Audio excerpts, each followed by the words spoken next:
Olá, meus amigos e minhas amigas! Este é o podcast O Balde Pode! Hoje oferecemos o episódio de número 17.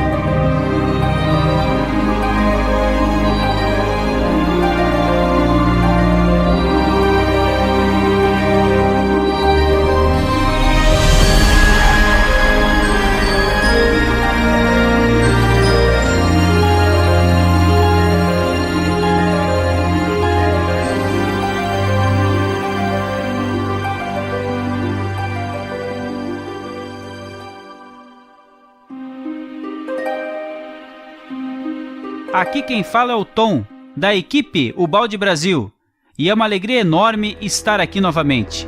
Olá, amigos do Balde Pode, com muita alegria nós iniciamos mais um estudo do livro A Lei de Deus de Pietro Baldi. Estamos aqui muito felizes e agora eu passo a palavra para minha querida amiga Gislaine, lá do Rio Grande do Sul. Tá contigo, Gi. Olá pessoal, olá Sérgio, boa noite a todos, é um prazer estar aqui. E eu vou chamar o meu amigo Neto, nosso editor, lá de Itaperuá, na Paraíba. Olá, Neto. Olá pessoal, olá ouvintes do Balde Pod. É uma alegria muito grande estar novamente aqui em mais um episódio. Eu quero convidar também para participar junto conosco a nossa irmã Elemara, lá de Porto Alegre. Com você, Elemara. Olá, amigos, uma boa noite, um prazer estar aqui novamente, é prazer estar próximo aos ouvintes do Balde Pod. Eu quero chamar o nosso amigo Rafael de Niterói, Rio de Janeiro. Olá, Eleia, olá a todos os amigos, ouvintes do Balde Pod. É mais um dia de alegria, de gravação e de estudo com todos vocês. Hoje, Rafael, nós estamos aqui com um amigo muito querido que vem nos acompanhando aí de algum tempo, então surgiu essa oportunidade, essa vontade aí de convidá-lo. É o Paulo Viotti, que é um homem muito sensível, sempre nos traz belas mensagens e também um grande estudioso, não só do professor Pietro Baldi, mas também do Mestre de Lyon, de Allan Kardec. Então hoje nós estamos aqui com muita alegria mesmo, né, para participar conosco desse capítulo 17, intitulado A Realidade dos Instintos, nosso amigo de Belo Horizonte, Paulo Viotti. Olá, meu amigo Tom. Salve os gaúchos de todas as fronteiras. Que o chimarrão da paz esteja em seu coração e que Jesus abençoe seus trabalhos, em nome da fé que você anima. Eu te peço aí que tenha condescendência com seu amigo mineiro aqui, que a única coisa que ele sabe fazer direito é comer pão de queijo, não é nada. Então você tenha paciência com seu amigo, para que a gente possa caminhar nessa empreitada de Ubalde, sabe? Este é mais um podcast do Portal Pensar, e hoje faremos o estudo do capítulo número 17, intitulado A Realidade dos Instintos, da obra A Lei de Deus, do professor Pietro Baldi.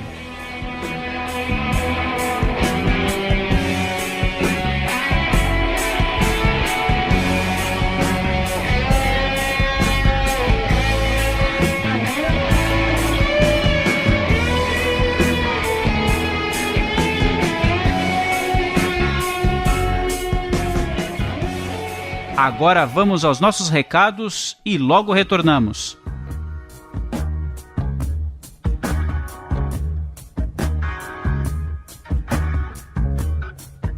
Olá amigos do portal, vamos à nossa leitura de e-mails. Temos um e-mail do nosso amigo Ronaldo Cruz, que nos escreveu assim: Olá amigos, é com grande alegria que eu descobri o Portal Pensar, pela dica passada no Portal Saber. Como eu costumo usufruir do conteúdo do Portal Saber, vi um agregador de podcasts. Por isso tentei ter a mesma experiência com vocês. Rapidamente eu assinei o feed. Estou muito grato. Valeu, Ronaldo Cruz, um grande abraço e continue nos acompanhando. Temos também o e-mail da nossa irmã Maria Elizabeth Roque. Ela nos escreveu assim: Soube pela Lúcia, mãe do Guilherme, minha amiga querida, sobre esse portal. Vim visitá-lo e gostei muito. Parabéns! Desejo-lhes muito sucesso neste propósito de ensinar, ajudar e iluminar outros caminhos. Abraços fraternos a todos. Muita luz.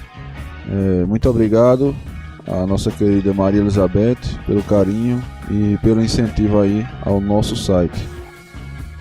Temos também o e-mail do nosso irmão Ivan Ramalho, que nos escreveu assim: gratidão, um clarão enorme em nossas consciências que nos ajudam a sair de nossa inércia. Parabéns e que Deus abençoe a todos vocês. Muito obrigado, Ivan Ramalho. Um grande abraço em nome da equipe do Portal Pensar. Continue nos acompanhando. Temos também o recadinho aqui do Ronaldo Negromonte, lá do estado do Ceará, da cidade de Pacatuba. Ele nos escreve assim: foi muito prazeroso ouvir a irmã Aila e as considerações dos amigos que participaram desse encontro fraterno. Gratidão, Ronaldo Negromonte. Muito obrigado aí ao Ronaldo pelo carinho e continue sempre nos acompanhando aí, temos muitas novidades. Também recebemos um recadinho no Facebook da nossa irmã Marina Paz. Ela nos escreveu assim: ouvi o Dr. Maurício Crispim hoje de manhã e aprendi muito.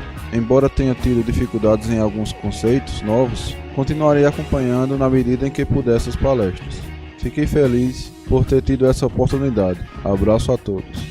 Muito obrigado a Marina Paz pelo recadinho e queremos lembrar aos nossos amigos ouvintes que temos o nosso WhatsApp e você pode mandar seu áudio ou seu recado para que possamos passar aqui em nossos podcasts. Mande suas perguntas, seus questionamentos, que com certeza nós ficaremos muito gratos. Nosso WhatsApp é 21 965 18 9204. Note aí, não vai esquecer não. Também queremos lembrar que você pode mandar o seu e-mail para contato@portalpensar.org. E vamos ao nosso episódio de hoje, que está muito especial, com os amigos do Portal Pensar, a continuação da série A Lei de Deus. Um grande abraço a todos e que Deus os abençoe.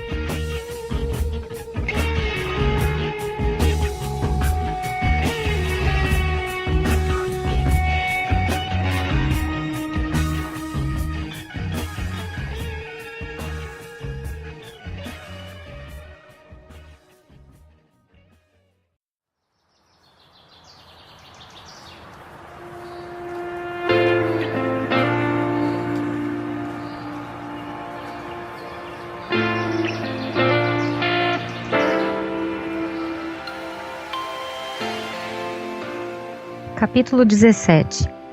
A realidade dos instintos. Como a sabedoria da lei, corrigindo erros e excessos com os sofrimentos, leva ao ser livre para sua evolução final.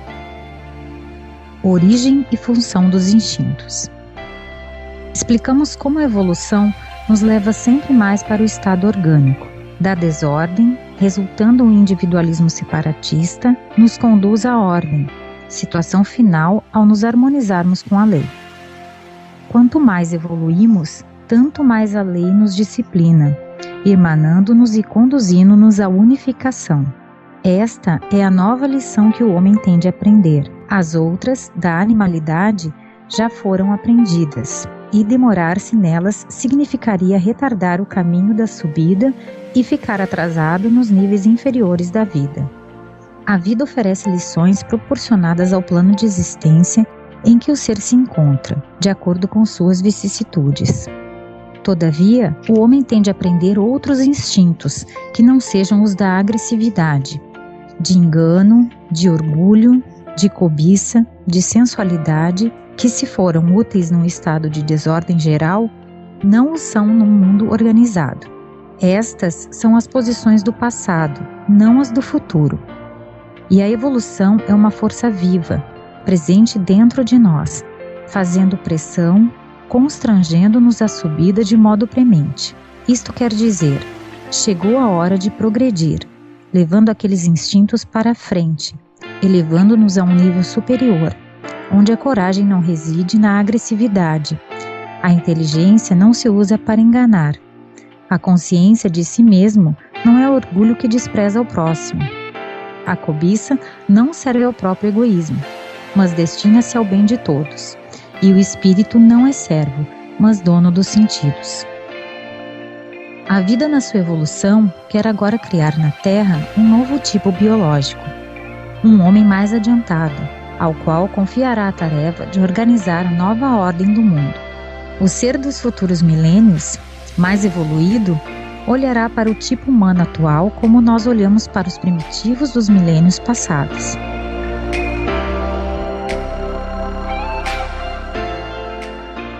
Terminado esse segundo parágrafo, eu gostaria que o Paulo iniciasse suas considerações, principalmente abordando essa parte que fala do instinto.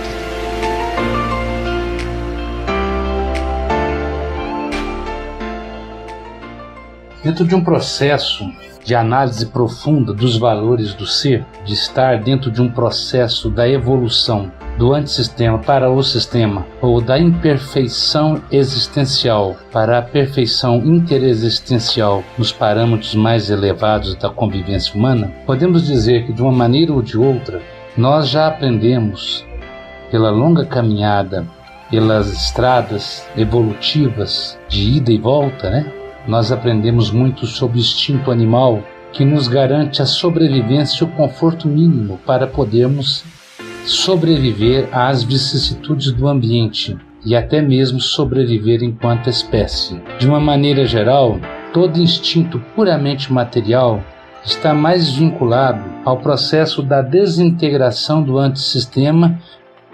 Nesse sentido, buscamos sempre mais a luta pelo caminho do meio, que é a busca de um instinto mais existencial e menos físico. Dentro desse princípio, o instinto se torna uma força viva, corroborador com a nossa evolução enquanto anjos.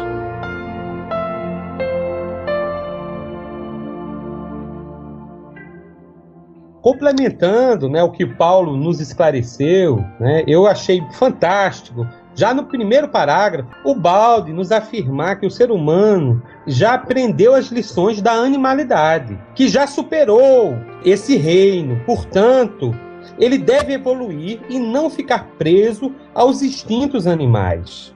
Nós sabemos que no reino animal, o principal instinto está no instinto de sobrevivência e de preservação.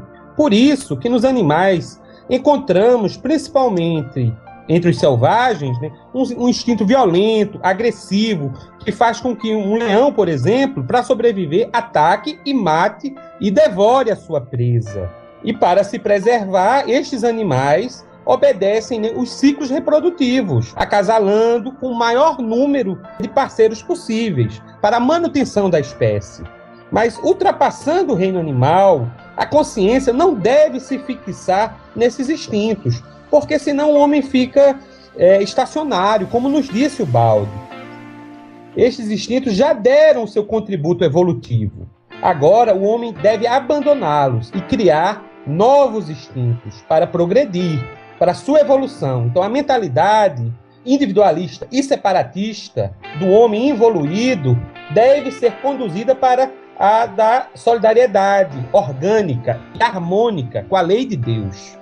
O que eu achei fantástico, principalmente no segundo parágrafo, é essa frase, para mim foi marcante, quando o Baldi diz: o homem não deve ser mais servo dos instintos, mas dono dos sentidos. É isso.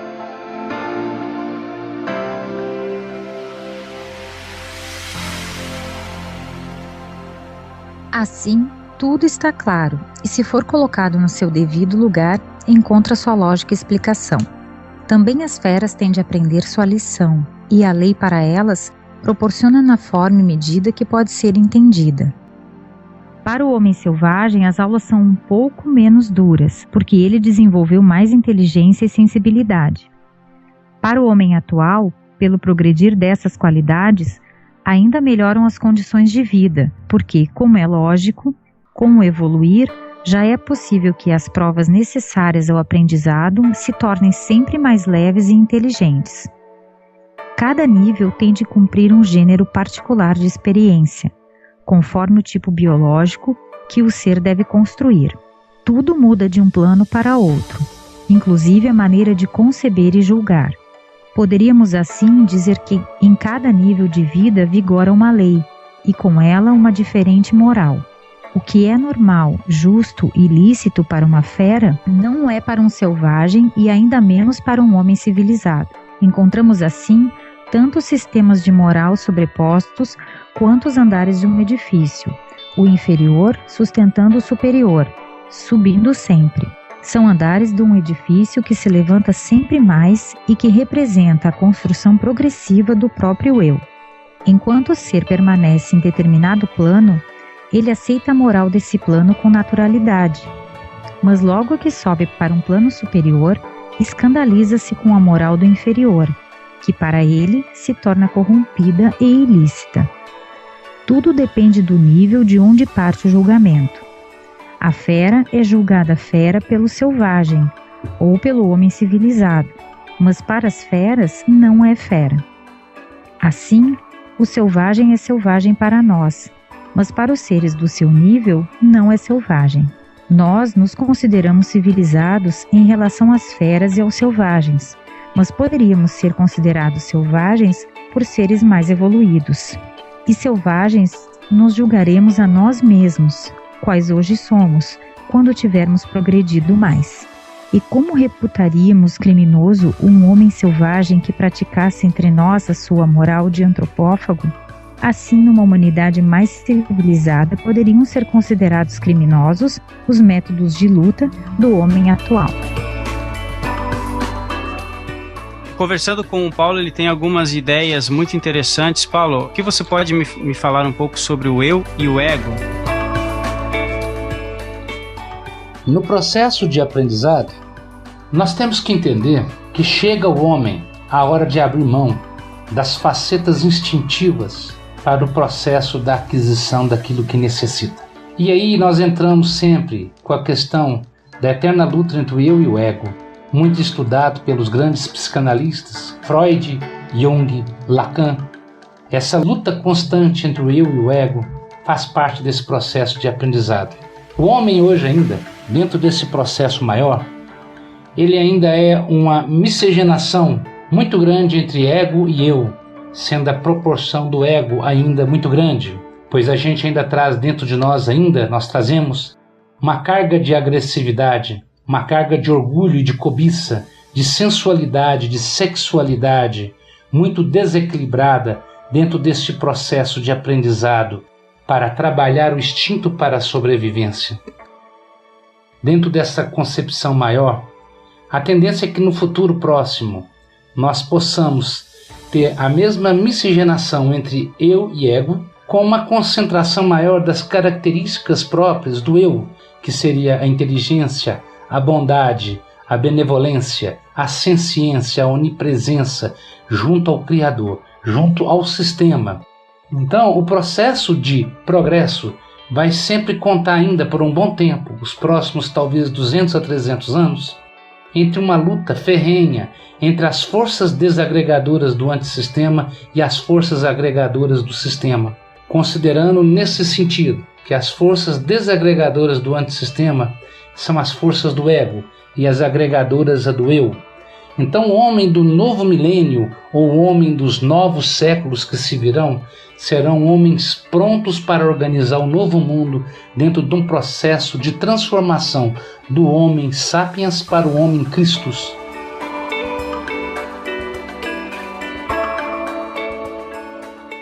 Esse estudo que o Baldi está realizando aqui, ele realiza de maneira mais aprofundada no livro Princípios de uma Nova Ética, no capítulo 2, onde ele vai descrever que cada nível biológico ele tem a sua moral, ele tem a sua ética, né, de acordo com o nível de consciência, de acordo com a forma mental de cada indivíduo e também a sua maneira de conceber a vida.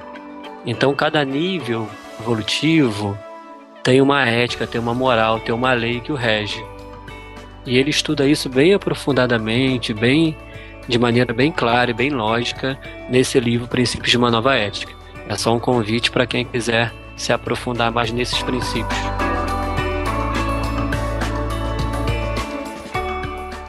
Desse modo, compreende-se como seres inferiores não podem ser entre si mesmos condenáveis pelos seus instintos.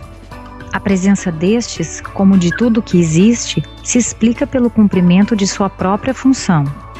Nada existe sem um motivo, sem um escopo a atingir e uma razão que o justifique. Mas permanece o fato de que os instintos inferiores revelam a inferioridade do ser, que aí tem de ficar, enquanto não evolua do seu plano inferior, sujeito à dura lei que ali vigora. Se o ser é um diabo, seu legítimo lugar, onde ele tem de morar, é o inferno. Se ele subiu até o nível do anjo, então o lugar que lhe pertence, onde ele tem de morar, é o paraíso. Isto quer dizer que o primeiro ficará sujeito às leis do inferno, enquanto o segundo será regido pelas leis do paraíso. A punição e o prêmio são inerentes à própria natureza do indivíduo e se realizam automaticamente, sem castigo nem vingança, porque correspondem à posição de cada um. A fera está sujeita à dura lei da fera. Cada um recebe conforme a justiça, segundo o que é, porque de acordo com seu nível, ele se coloca no degrau que lhe pertence ao longo da escada da evolução. Justiça automática, inflexível e perfeita, porque cada ser traz em si mesmo o julgamento, a pena ou a recompensa nas condições de vida que mereceu. Com a palavra o nosso amigo Paulo Viotti.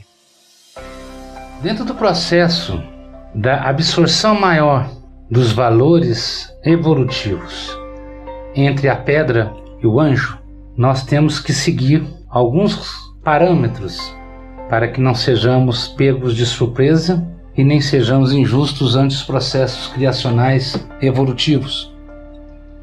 Não é de se esperar nesse sentido que uma criatura que esteja na pré-adolescência da espécie humana, que existem muitas pessoas nesse sentido, a gente sabe disso, ela tenha que enfrentar as provas com mais dificuldades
toda, isso daí era realmente uma selvageria. Era esse o comentário que eu gostaria de fazer. Ah, sim. A fera está sujeita à lei da fera, né? Isso a gente já sabe.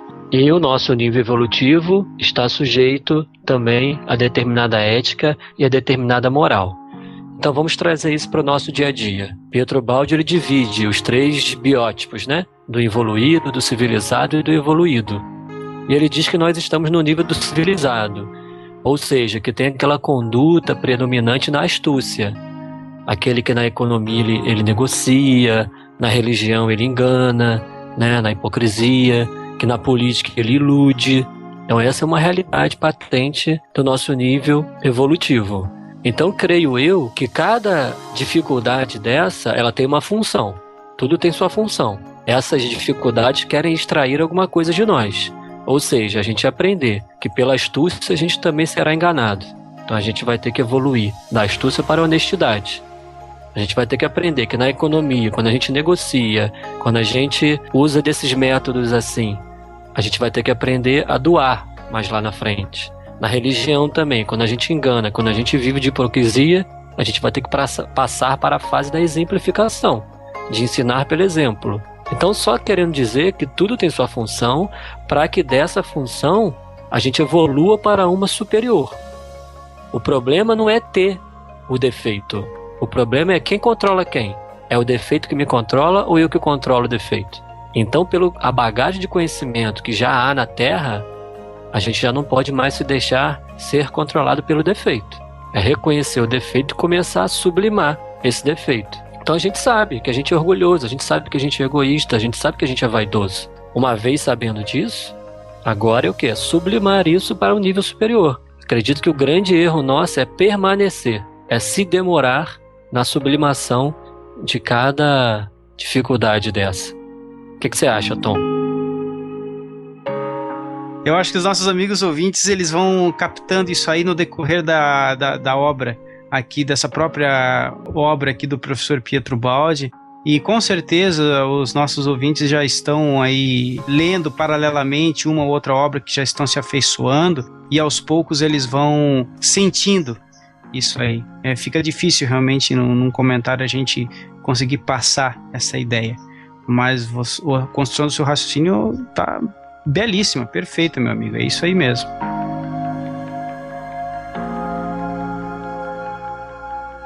Dissemos acima que a presença dos instintos se explica pelo fato de corresponderem ao cumprimento da sua própria função. A fome ensinou o animal a desenvolver sua força e inteligência na arte de capturar outros animais para devorá-los. A função do instinto, nesse caso, é a conservação da vida individual. Querendo aumentar a legítima alegria que vem da satisfação da fome, no homem nasceu a gulodice, que já é ilegítimo gozo a provocar distúrbios e doenças. Estas representam o freio com que a lei resiste a toda violação da sua ordem e equilíbrio, para conduzir tudo novamente à justa medida. Assim, se explica como nasceu no homem aquele instinto e também a necessidade de corrigi-lo, conduzindo aos devidos limites. As exigências do impulso sexual ensinaram o animal a amar. A função do instinto, nesse caso, é de assegurar a continuação da espécie. Querendo aumentar a legítima alegria do amor, no homem nasceu a sensualidade, que no excesso dos vícios provoca também distúrbios e doenças, pelos quais a lei resiste à desordem e nos guia para a justa medida. Explica-se assim como no homem nasceu aquele instinto e também a necessidade de corrigi-lo, reconduzindo-o à sua devida disciplina. Muito bem. Paulo, por favor, nos auxilie aí com seus comentários, meu amigo.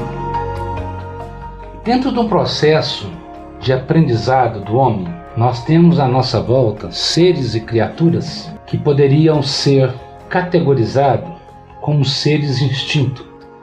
Por quê? Embora a maioria de nós já consiga visualizar algo além do instinto, a maioria de nós também ainda tem preso às circunstâncias, o coração, às circunstâncias da dor e de provas criadas no passado. Nenhum de nós está livre de aprender.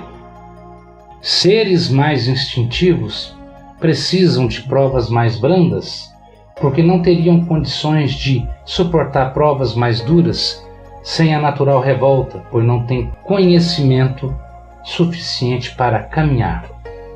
Dizem todos que os seres inferiores estão no inferno.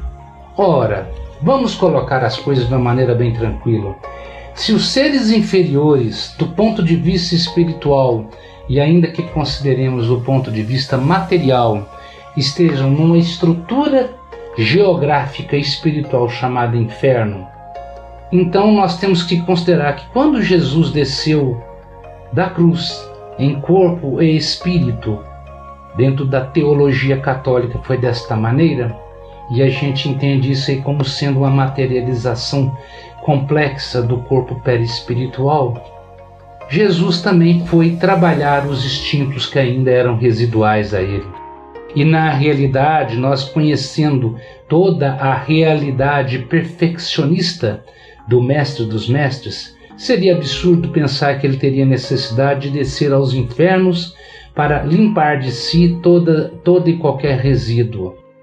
Mas nós não devemos nos esquecer que o Jesus, nosso grande amigo e mestre, ele é referência se nós considerarmos a nossa amada terra. Ele é a perfeição, nosso modelo e guia da humanidade terrena. Se nós considerarmos que à nossa volta pululam vidas e talvez civilizações tuteladas por entidades proporcionais em conhecimento e perfeição a estas comunidades siderais, Jesus também pode ser que esteja em relação a estas comunidades dentro de um processo de aprendizado também. Jesus é um espírito perfeito se considerarmos a perfeição na Terra.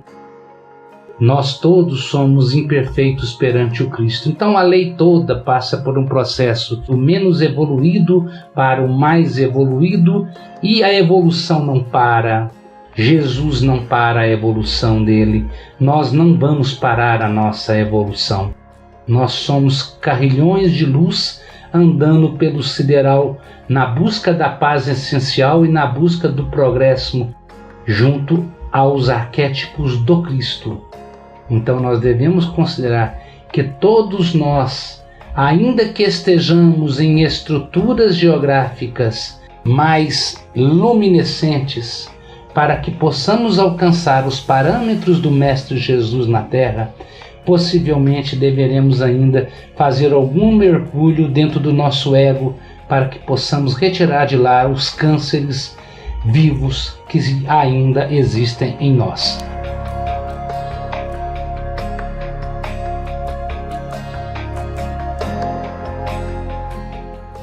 A absoluta exigência de sobreviver contra todos os assaltos no ambiente hostil gerou no animal o indispensável instinto de conservação, ensinando-lhe o egocentrismo e a arte do ataque e da defesa. A função destes instintos é a de construir o indivíduo forte e astuto, apto a defender-se a si mesmo, inclusive atacando, o vencedor na luta pela vida.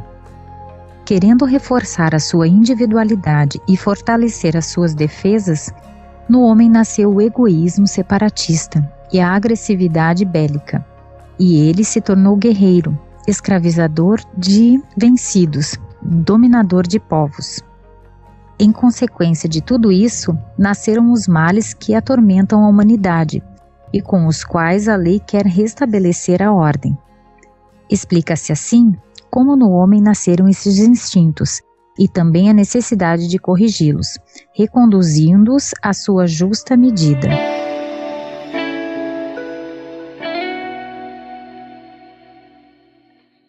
Paulo, você observa que o professor Ubaldi ele vai nos mostrando o aspecto, né, inerente ao ser e aonde isso foi nos levando, né, de uma maneira que até então eu jamais tinha visto em qualquer outra obra.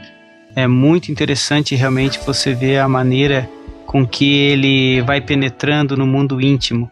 O que você acha, Paulo?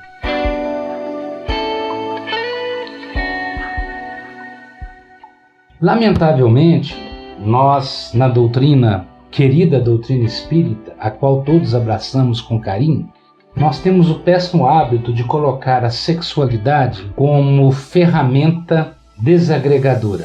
Obviamente que isso aí não é uma colocação ferro e fogo, mas nós temos essa realidade. Muitos dos nossos companheiros espíritas de muitas das nossas queridas casas co-irmãs têm o péssimo hábito de confundir impulso sexual com vida moral. O impulso sexual ele nos remete à nossa necessidade de amar, e o amor foi aprendido pelo animal no instinto da sexualidade. Obviamente que tanto quanto maior a ferocidade do animal, tanto menor será a carga de amor no processo da relação instintiva entre essas espécies. Já o homem, ainda que traga em si características ainda da sexualidade muito aflorada, também já traz, pelo processo da evolução do nosso chakra cardíaco, que é o maior da espécie humana de uma maneira geral, que é o chakra do amor, o homem já traz em si uma capacidade inata de amar. O que obscurece essa capacidade, como a gente já falou na primeira elucidação do primeiro e segundo parágrafo, é a luta eterna do ego e do eu. Na medida em que um homem vai surgindo ou vai subindo na escala de valores, o domínio do ego sobre os instintos da sexualidade passa a ser diminuído, porque para que se possa usar a sexualidade não há necessidade que se haja contato físico. A sexualidade, enquanto da espécie humana ou da espécie humana crística que há de vir, ela será uma sexualidade mais eivada de sentimentos e de energias reconstrutoras do processo perispiritual de cada um de nós. Nós devemos tirar nesse momento, por alguns momentos, o instinto sexual à questão da generalidade, porque muitos homens doam energia para muitos homens nos processos de transfusão fluídicas nas nossas casas espíritas. Então, todo o processo de doação amorosa ou todo o processo de amor oblativo, que é o amor-doação, ele passa pela abstração do ser em relação ao seu ego para que seu eu possa despertar das fundas do ego as características positivas do instinto animal, concebendo assim uma característica ou características profundas do amor, da fraternidade, da generosidade, da positividade, da assertividade, da honestidade, da clareza no que nós estamos dizendo. Tudo aquilo que é muito eivado de ego não traz essas características, e o impulso sexual não é diferente. Quanto maior o impulso sexual da criatura, maior a vinculação dela com o ego. Quanto menor a vinculação da criatura ao impulso sexual, maior a vinculação com o eu crístico. Muito obrigado. E você, Sérgio, o que você acha, querido? Olha, quando eu li esse trecho onde o Baldi nos mostra, né, como nasceram no homem tanto os desvios sexuais, guerras, escravidão, né, todos derivados, né, do instinto de conservação. Esse trecho me lembrou Kardec. Ele tem um texto também em Obras Póstumas intitulado Egoísmo e Orgulho. E eu gostaria de ler um trechinho para vocês verem como a ideia é bem parecida, né? Kardec diz assim: o egoísmo e o orgulho nascem de um sentimento natural, o instinto da conservação. Todos os instintos têm sua razão de ser e sua utilidade, porquanto Deus nada pode ter feito de inútil. Ele não criou o mal, o homem é quem o produz, abusando dos dons de Deus, em virtude de seu livre-arbítrio. Contido em justos limites, aquele sentimento é bom em si mesmo. A exageração é que o torna mau e pernicioso. O mesmo acontece com todas as paixões que o homem frequentemente desvia do seu objetivo providencial. Ele não foi criado egoísta, nem orgulhoso por Deus. O homem é que se fez egoísta e orgulhoso, exagerando o instinto que Deus lhe outorgou para a sua conservação. É isso.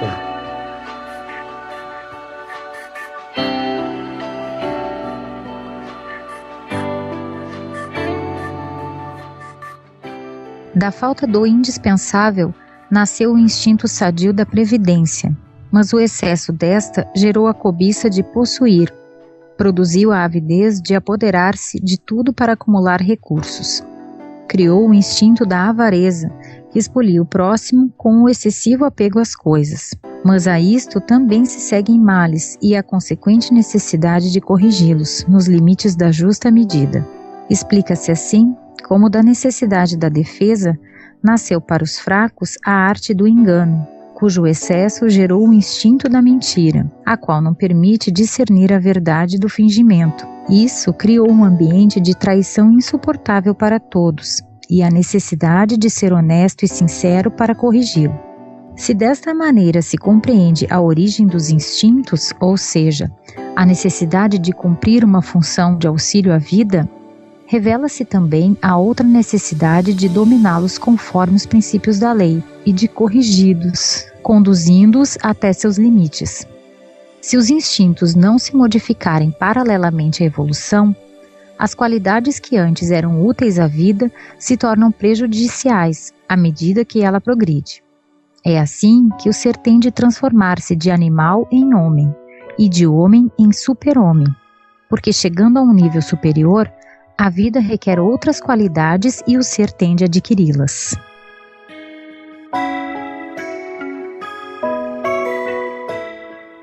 Amigo ouvintes, esta semana eu vim conversando com o Paulo a respeito de um ponto de vista dele e eu gostaria que ele abordasse agora com vocês sobre a evolução do ponto de vista estrutural. Paulo, o que você pode explicar aí para os nossos amigos? Dentro do processo do instinto enquanto ferramenta substracional para a evolução do ser, nós temos que considerar que, do ponto de vista estritamente estrutural, ele é positivo, considerando que o instinto levou o homem original, ao homem das cavernas, ao homem neandertalensis e todas as estruturas hominais das cavernas até hoje, a desenvolver formas de se tornar forte, de se tornar dominante sobre o meio ambiente em que ele vive. Nessa questão toda, foram criadas estruturas hoje condenáveis, que seria a agressividade, o belicismo, a força do maior sobre o menor, a escravidão. Isso foi criado em função das necessidades evolutivas. Alguns que tiverem dúvidas, por favor, referencie a obra Os Exilados de Capela, de Edgar Armand. E aí vai ter essa explicação, trazendo todas as estruturas arquetípicas de outros orbes para aportar na Terra e nos fornecer subsídio para a evolução, considerando inclusive os nossos instintos tão duros na época. Bom, nós temos que o instinto, ele nos leva à cobiça, mas também nós temos que o instinto pode nos levar à previdência. A previdência doente gera a cobiça. Então, nós podemos dizer que o instinto da previdência é uma característica do eu, o instinto da cobiça do ego. E nós vamos caminhando dentro desse princípio de eu e ego, a luta constante entre duas instâncias do nosso psique.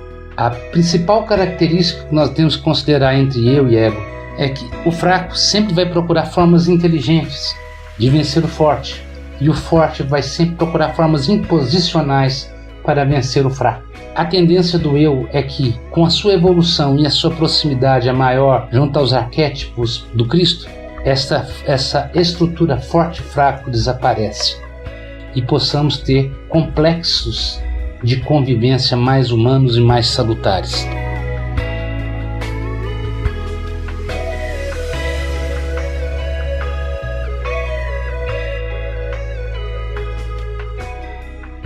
Os instintos inferiores se justificam enquanto permanecem no seu nível, onde têm uma função a cumprir, mas tornam-se abuso, defeito e culpa nos níveis mais adiantados.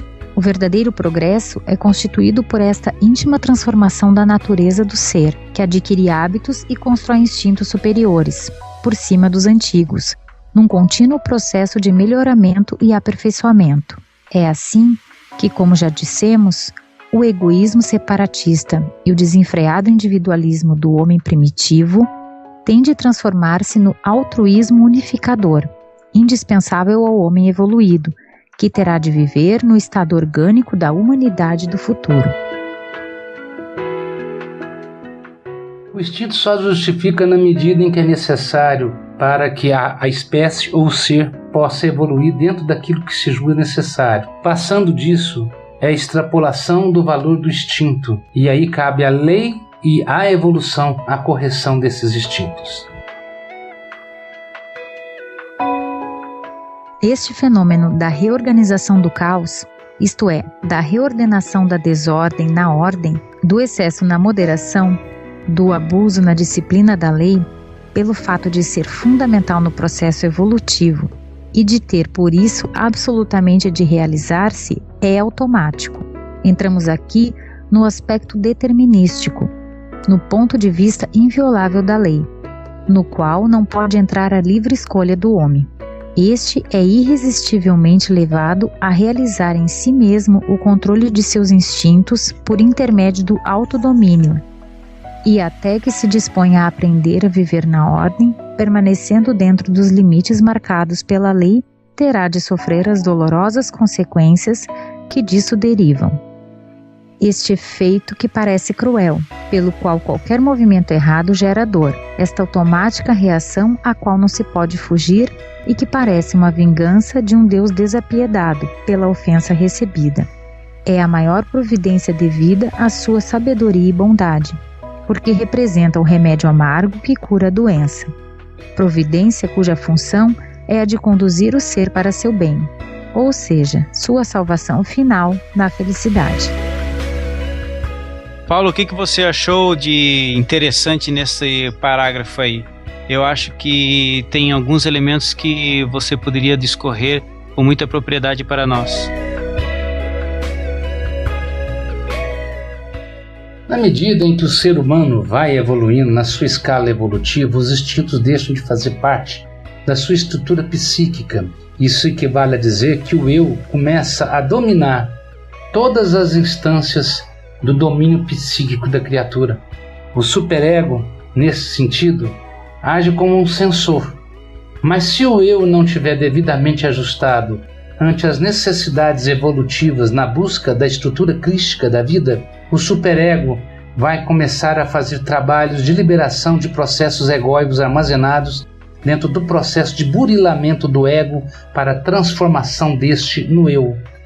Nós temos que entender que, na medida em que crescemos enquanto seres espirituais, deixamos de ser seres materiais, no sentido da materialidade do instinto pelo instinto, e este passa a ser para nós apenas uma ferramenta dispensável após o processo ao qual ele está sendo chamado pela nossa capacidade e inteligência de usá-lo convenientemente.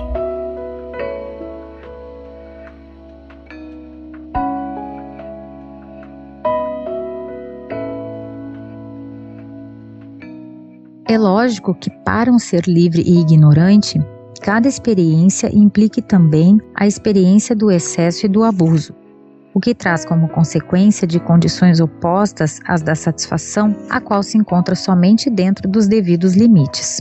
Não é escravizando-nos que a lei nos guia para o nosso bem, o que não se poderia conciliar com a bondade de Deus, mas sim compelindo-nos indiretamente, sem violar nossa liberdade.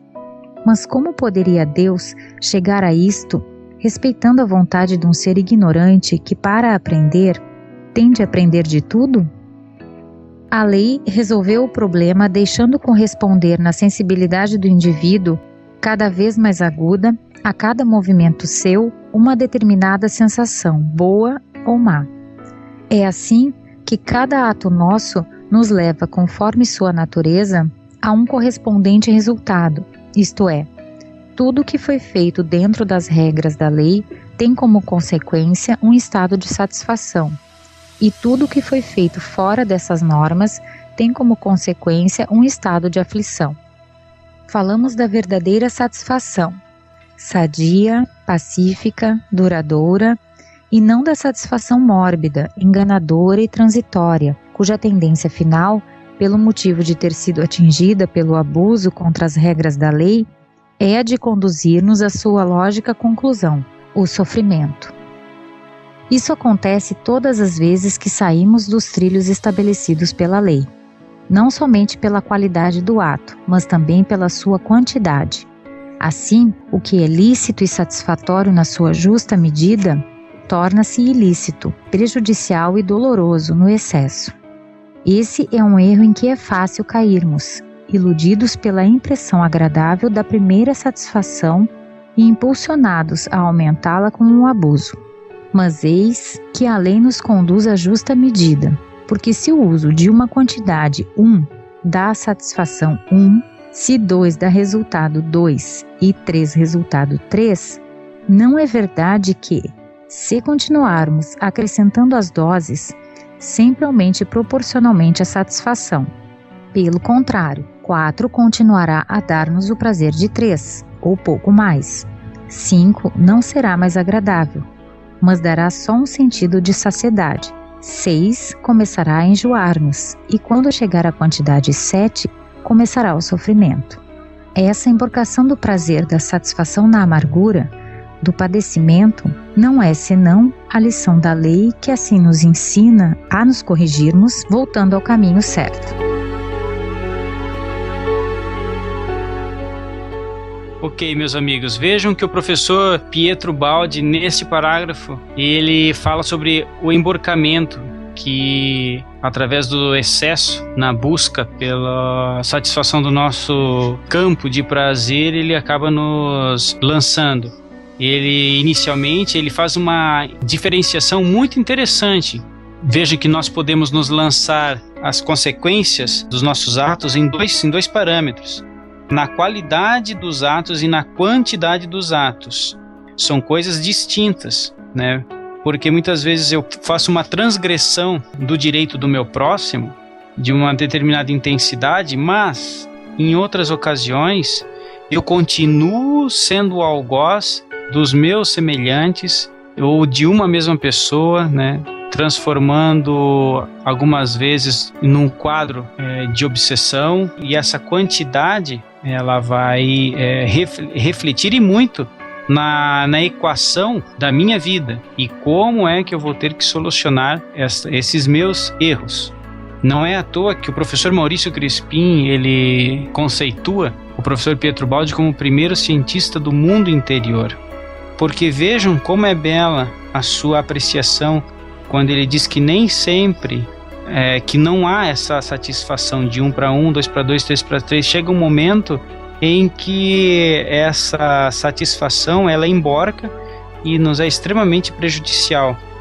Eu gostaria que o Paulo falasse um pouco também sobre o nosso livre-arbítrio e as forças que atuam sobre ele. Por favor, Paulo, está contigo a palavra.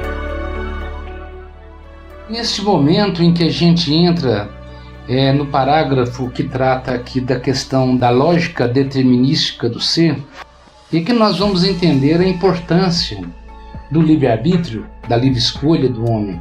Em momento algum, nós seremos forçados a mudar a nossa diretiva ante os processos de aprendizado perante a vida.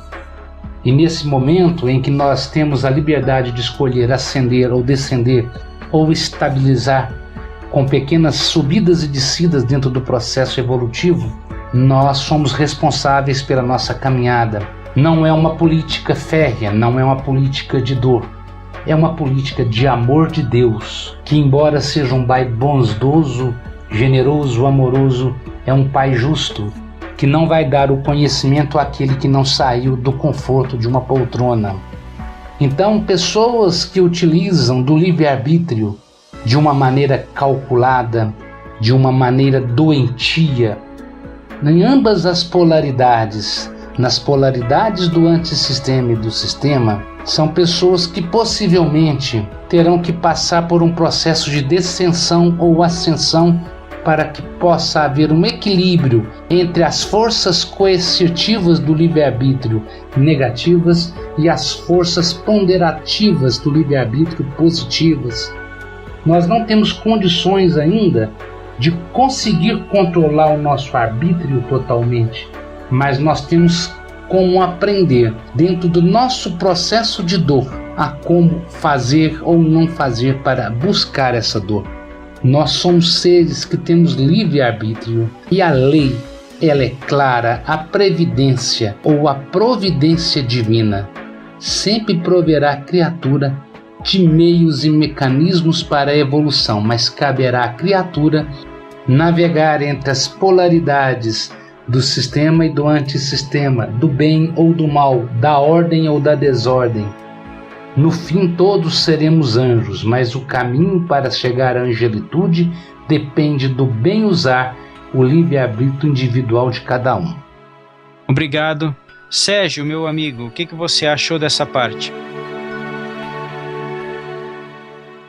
Bom, meu amigo, quando nós lemos sobre essa questão da satisfação, eu me lembrei de um fenômeno que está acontecendo muito no nosso mundo atual, né? Que é o fenômeno das drogas, porque ele ocorre exatamente como o professor Ubaldi demonstrou, né? Então, muitas vezes, um jovem ou uma pessoa mesmo experimenta uma droga, procura uma satisfação por seus motivos particulares, fugir de alguma coisa e procura nesse efeito químico que a droga causa no nosso organismo, né? Aquele efeito de alegria, de euforia, mas que com o aumento da dosagem, isso daí começa a causar o que na medicina nós chamamos de tolerância, quer dizer, o organismo acostuma com aquela dose, você vai aumentando a dose para ter o mesmo efeito, cada vez aumentando mais, daqui a pouco aquela droga já não funciona, né? Ou você está usando doses muito fortes, se você não obtém aquele efeito satisfatório que você quer, e procura drogas mais fortes, e aí a gente vê, por exemplo, legiões de irmãos nossos aí afundados no crack, usando e procurando e se superdrogando e levando até a morte por conta disso, né? Você vai aumentando cada vez mais, até que entra numa overdose e causa efeitos desastrosos ao nosso organismo. Então, realmente a gente tem que entender qual é a nossa satisfação, qual é o limite nosso, e o professor Ubaldi explica isso de maneira muito fácil, muito didática, e a gente vê no nosso dia a dia esses efeitos acontecendo, tá bom? Era isso.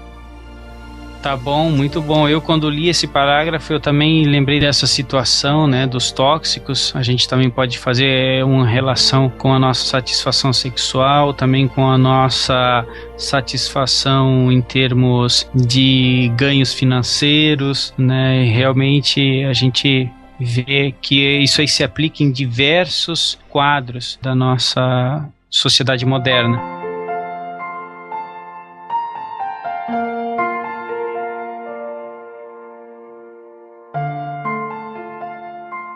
Desta maneira, sem constrangimento algum, o ser livre tem de sair do erro, expulso automaticamente para longe dele, porque é repelido pela respectiva sensação de desgosto, e através da própria experiência, ele mesmo vai cada vez mais relacionando sua dor com o erro cometido. Assim, a lei vai ensinando ao ser, ansioso por movimentar-se, ardente de desejos, mas inexperiente, como agir com inteligência, sem cair na dor. É justo considerar também, todos esses processos de aprendizado, que não existe ação sem reação. Não existe um ato positivo que tenha sido gerado intencionalmente de uma ação má. Existe a lei.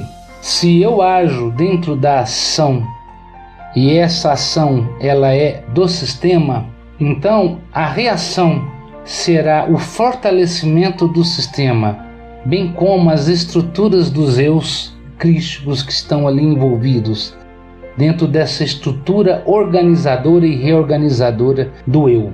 Não existe um ato bom que vai gerar uma consequência má. A consequência de um ato bom sempre será boa. A utilização da consequência pelo homem é que verá matizada pela maior ou menor capacidade do homem de abandonar o seu ego e de conviver melhor com seu eu. Nós temos uma péssima mania de apenas analisar a ação e a reação friamente. A ação e a reação são meios evolutivos. A apropriação do aprendizado a partir da ação e da reação é individual. Por isso é que todos os doutores da medicina cursam 6 anos de cátedra médica, mas nem todos os médicos se tornam bons médicos. Então a ação seria a medicina e a reação seria o médico. Dentro dos médicos que saem das cátedras da medicina, boa parte deles são excelentes profissionais, mas cada um vai aproveitar conforme a sublimação do ego e a exaltação do eu na busca da condução da vida humana em direção a um progresso e a uma saúde e a uma rigidez mental para a busca do eu crístico.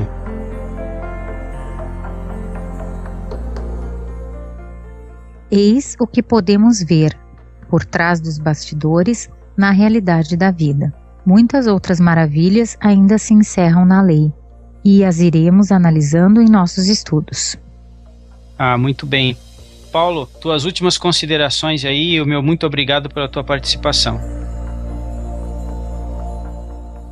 Bom, para encerrar esse capítulo 17, eu vou tentar fazer um apanhado dentro da minha insignificância enquanto conhecedor do professor Ubaldi, tentando trazer essa discussão sobre os instintos dentro do processo da terrificação do ego e da deusificação do eu. Nós temos dentro de nós estruturas arquetípicas que fazem parte da nossa psique.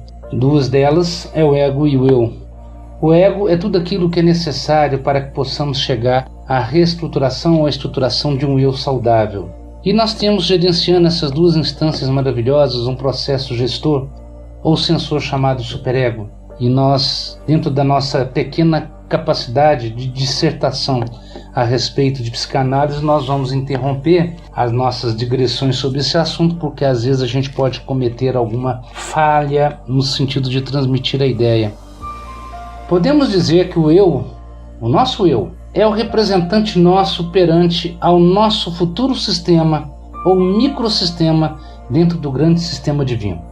Não existe sistema divino com egos doentes. Existe um sistema divino com eus saudáveis e vinculados à lei do Criador. Sabemos que o próximo capítulo que será tratado, não sabemos por quem, será falado sobre a musicalidade da lei. Assim também o ego e o eu. O ego seria como se você colocasse um violino na mão de um aprendiz e pedisse a ele para tocar música de Liszt ou de Beethoven com a propriedade de uma pessoa que tenha um eu divino, que tocasse o mesmo violino. O violino, ele não vai fazer milagres, ele vai estar dentro da musicalidade da lei. O violino é o meio, é um aparelho com caixa ressonante de madeira, com cordas de pelo de lã de carneiro, que trará o som conforme o ego, ou conforme o eu. Se nós formos mais ego, poderemos até gerar alguma música que agrade alguns ouvidos menos exigentes. Mas se formos eu, faremos música para os anjos e faremos parte da sua corte. Não é um processo para agora, é um processo para centenas e talvez milhares de anos. Mas o certo é que todos nós um dia pegaremos o nosso violino, que é a nossa própria individualidade, conjunto das personalidades dos grandes bairros da nossa cidade existencial, por várias vidas que vivemos, e trabalharemos com ele como um expert em música, tocando a música da criação. O ego continuará executando a música para aquelas pessoas que poderão compreendê-lo como belo, mas o eu transcenderá a forma da música, da matéria para o espírito, da forma para a essência, da poeira para o plasma. A tendência nossa é que quando saímos das pedras e passamos pelos vegetais e pela toda essa carreira animal que nos antecedeu, nós fomos afinando o nosso violino. E esse violino, quando chegar próximo ao Cristo, vai ter que vibrar nas suas cordas das existências múltiplas e milenares a mesma musicalidade da lei do Cristo. Agradeço a todos a possibilidade de falar qualquer coisa sobre o balde.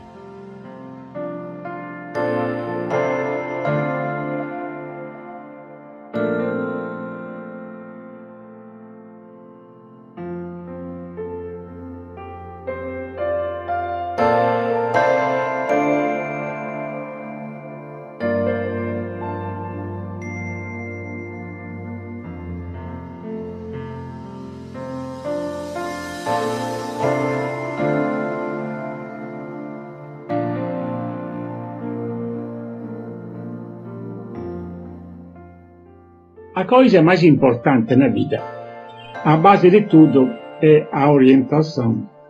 E a maioria vive correndo atrás das ilusões do momento, desorientada e descontrolada. Só quem conhece tudo isto pode orientar-se também a respeito do seu destino e das finalidades particulares que lhe cabe atingir na vida atual. Pode assim evitar os atritos dolorosos contra a lei, que atormentam os rebeldes, e subir mais facilmente, levado pela corrente dela que o ajuda, porque nela ele se quis colocar em obediência. Quem, por ter compreendido, sabe obedecer com inteligência, conhece o caminho mais rápido e menos doloroso da salvação.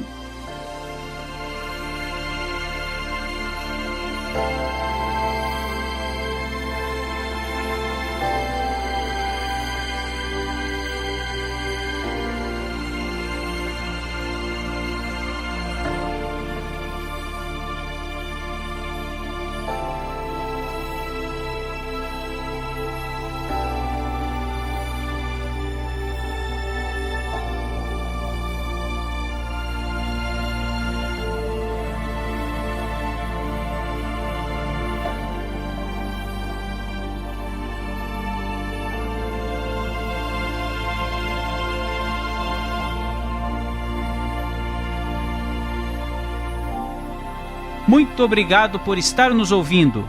Um grande abraço e sempre com Deus.